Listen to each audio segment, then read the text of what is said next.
அதிசயங்கள் செய்கிறவர் நம் அருகில் இருக்கிறார். அற்புதங்கள் செய்கிறவர் என்றும் நமக்குள் வசிக்கிறார்.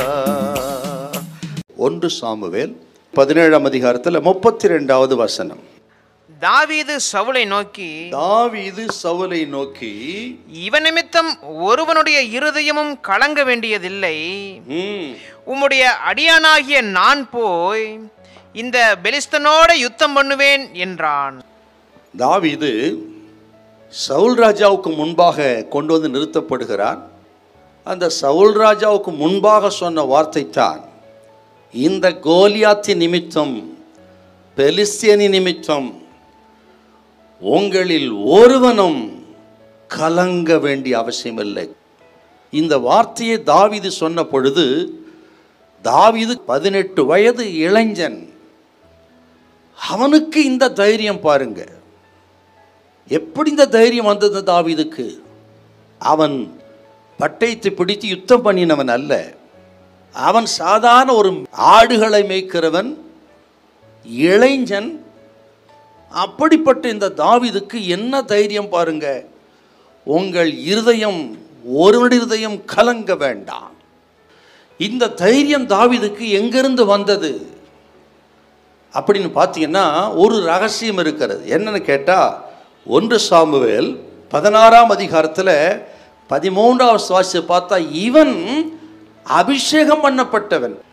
அவன் பெற்றது ராஜரிக அபிஷேகம்.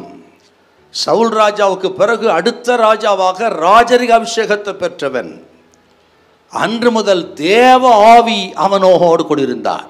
அபிஷேகம் பெற்ற, தேவ ஆவியை பெற்ற இளைஞனாயிருந்த தாவீது சொன்ன வார்த்தை, உங்கள் இருதயம் கலங்க வேண்டாம். ஆக நாம் பெற்றிருக்கிற அபிஷேகம் விலையேற பெற்றது. நாம் பெற்றிருக்கிற அபிஷேகம் வல்லமையானது. அப்படிப்பட்ட அபிஷேகத்தை பெற்றுக்கிறோம் நாம.